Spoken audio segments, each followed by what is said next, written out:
આમ આદમી પાર્ટીના વિસાવદરની બેઠક પરની પેટા ચૂંટણીના ઉમેદવાર ગોપાલ ઇટાલિયાએ ધડાકો કર્યો છે। તેમના જ પક્ષના કાર્યકરોને તેમને ફસાવવા માટે 2 લાખ રૂપિયા આપવામાં આવ્યા। આ કાર્યકરોએ ગોપાલ ઇટાલિયાની વિરુદ્ધમાં વિડીયો બનાવવાનો હતો અને ગોપાલ ઇટાલિયા આ 2 લાખ રૂપિયા લઈને પ્રાંત કચેરીઓ પહોંચીને આ રકમ સુપ્રત કરી છે।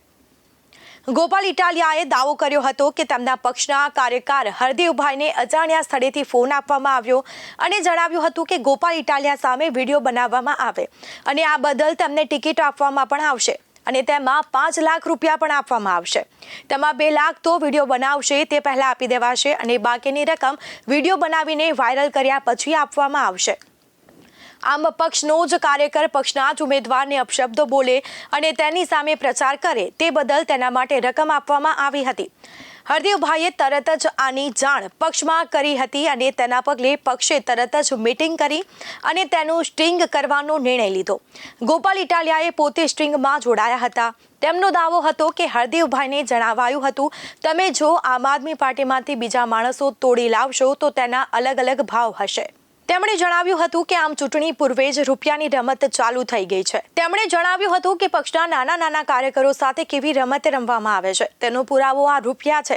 તેની સાથે આ પુરાવો છે કે નાનો માણસ કોઈની સાથે વિચારધારાથી જોડાય છે અને ત્યારે તેની પ્રામાણિકતા ભલભલા રાજકારણીઓને પણ પાછળ પાડી દે તેવી હોય છે।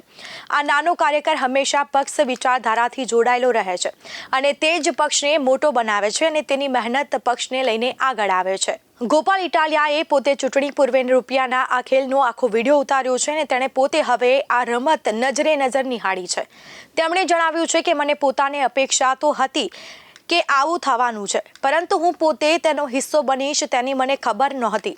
તેમણે પોતે જ તેમના કાર્યકરોને તોડવા માટે 2 લાખ રૂપિયા હોટલમાં નજર સમક્ષ આપતા જોયા હતા। સવારે અમારા આમ આદમી પાર્ટીના કાર્યકર્તા તાલુકા સંગઠનના મહામંત્રી અને કાલસારી જિલ્લા પંચાયત સીટના આ ચૂંટણી લક્ષી ઇન્ચાર્જ એવા હરદેવભાઈ વિકમાને એક ફોન આવ્યો અને એમને એવું કહેવામાં આવ્યું કે તમને પૈસા આપવામાં આવશે, તમે ગોપાલ ઇટાલિયાની વિરુદ્ધમાં આક્ષેપો કરતો વિડીયો બનાવવાનો રહેશે અને એના બદલામાં તમને પૈસા આપવામાં આવશે 5 લાખ રૂપિયા।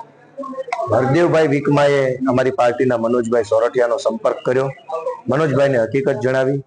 આ દરમિયાન હું ઓફિસે પહોંચ્યો, મને પણ જાણવા મળ્યું। આ દરમિયાન હરેશભાઈ સાવલિયા અને અમારા ઘણા કાર્યકર્તાઓ હતા, બધાને જાણવા મળ્યું કે ગોપાલ ઇટાલિયાની વિરુદ્ધમાં અફવા ફેલાવે કે ગોપાલ ભાજપ સાથે મળેલો છે, મિટિંગો કરે છે, આવી અફવા ફેલાવવાના બદલામાં 5 લાખ રૂપિયા આપવાની ઓફર કરી। હરદેવભાઈ વિકમા એક ખેડૂતનો દીકરો છે, ઈમાનદાર માણસ છે। એને કીધું કે આપણે આ રૂપિયાનો ખેલ ખુલ્લો પાડવો જોઈએ, આનો પર્દાફાશ કરવો જોઈએ। ગોપાલભાઈ આપણે શું કરીએ? તો અમે નિર્ણય કર્યો કે આનું સ્ટિંગ ઓપરેશન કરવું જોઈએ। એટલે અમે વિસાવદરમાં વિડીયો કેમેરા વાળા, મોબાઈલ અને વિડીયો કેમેરા વાળા બોલાવ્યા। અમે ત્યાં સૌથી પહેલા હરદેવભાઈનું રેકોર્ડિંગ ચાલુ કર્યું કે હરદેવભાઈના ખિસ્સામાં કોઈ જગ્યાએ કંઈ છે નહીં। પછી અમે વિડીયોમાં બોલ્યા કે હવે અમે સ્ટિંગ ઓપરેશન કરવા જઈએ છીએ। હરદેવભાઈ પોતાના 2 વ્હીલરમાં ગયા, એની પાછળની કારમાં હું બેઠો।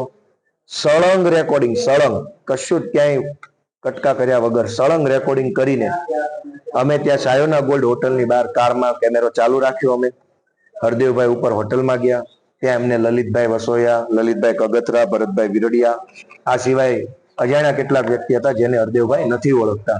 ભાજપના અને કોંગ્રેસના કેટલાક લોકો બેઠા હતા। એમણે હરદેવભાઈને કીધું કે તમને 2 લાખ રૂપિયા આપવામાં આવશે, તમારે ગોપાલ ઇટાલિયા ભાજપ સાથે મળેલો છે આવો વિડીયો બનાવીને આપવાનો રહેશે। હરદેવભાઈએ સ્ટિંગ ઓપરેશનના ભાગ સ્વરૂપે વિડીયો બનાવવાની હા પાડી દીધી। વિડીયો બની ગયો અને ત્યાર પછી હરદેવભાઈને પૈસા આપવા માટે લલિત વસોયા હોટલમાંથી નીચે આવ્યા। નીચે આવી અને પોતાની કારમાં રહેલા રૂપિયા ઉપર લઈને જાય છે, એ પણ મારા રેકોર્ડિંગમાં આવ્યું। એ રૂપિયા આવી રીતે આમ પોતાના જબ્બામાં હંતાડીને લઈ જાય છે, એ પણ ત્યાં સીસીટીવીમાં આવ્યું। અને ત્યારબાદ હરદેવભાઈ ત્યાંથી હોટલથી નીચે ઉતર્યા સાયોના ગોલ્ડમાંથી અને અમે કારમાંથી ઉતરી કેમેરા સમક્ષ એ બધું રેકોર્ડિંગ કરી લીધું। મિત્રો, આ ઘટનામાં ભાજપ અને કોંગ્રેસ બંનેએ ભેગા મળીને રૂપિયાનો ગંદો ખેલ ચાલુ કર્યો। કરોડો રૂપિયા આમ આદમી પાર્ટીના કાર્યકર્તા કે બીજા આગેવાનોને તોડફોડ કરવા માટેના છે, પણ આમ જનતાને દેવા માટે કાણી કોડી નથી। આજે આ ભાજપ કોંગ્રેસની મિલીભગતનો ખેલ ખુલ્લો પડી ચૂક્યો છે।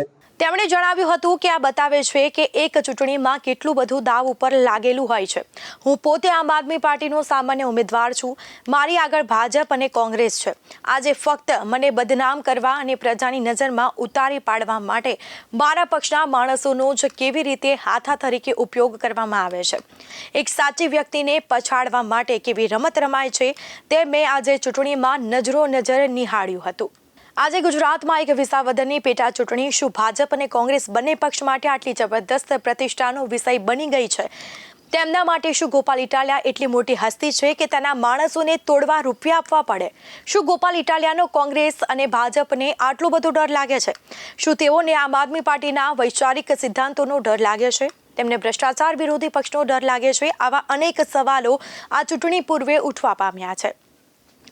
જોકે આ વિડીયોને લઈને રાજકીય વિવેચકો અને પત્રકારોનો વર્ગ પણ જુદું વલણ ધરાવે છે. તેમનું કહેવું છે કે ગોપાલ ઇટાલિયા અગાઉ પણ અનેક પ્રકારના આવા ગતકડા કરી ચૂક્યો છે અને આ કદાચ તેણે પોતે જ આખું બનાવેલું ઓપરેશન હોઈ શકે. ચૂંટણી જીતવા માટે અનેક પ્રકારની રમત રમવી પડે છે અને આવી રમત બીજા જ રમે છે અને ગોપાલ ઇટાલિયા ન રમે તેવું કોણે કહ્યું? અને તેથી કોઈ પણ પ્રકારની તલસ્પર્શી તપાસ વગર આ અંગે કોઈના પર આક્ષેપ પ્રતિ આક્ષેપ કરવું વધુ વહેલું કહેવાશે અને તેમાં પણ હવે રાજકારણી બનેલા લોકો ઉપર વિશ્વાસ કરવો અઘરો હોય છે. તેમણે પોતે સ્ટ્રિંગ કર્યું છે અને રૂપિયા તેમના માણસોને આપવામાં આવ્યા છે. તેઓ કદાચ લોક નજરમાં પોતાની છાપ ઉચકવા માટે પણ આવું કરી રહ્યા હોઈ શકે. આ બધું પાછું ચૂંટણી ટાણે જ થઈ રહ્યું છે અને તેથી જ પેટા ચૂંટણી 19મીએ છે અને ત્યારે છેલ્લો દાવ રમી લેવાના આ પ્રયત્ન પણ હોઈ શકે. આવી કોઈ પણ સંભાવના નકારી શકાય નહીં અને તેથી એક બાજુએ ગોપાલ ઇટાલિયાએ પૈસાના આ ખેલને લઈને શાસક પક્ષ અને કોંગ્રેસ પર આક્ષેપો કર્યા છે. તે આગામી દિવસોમાં પણ તેમને તેમનો જવાબ મળી શકે છે.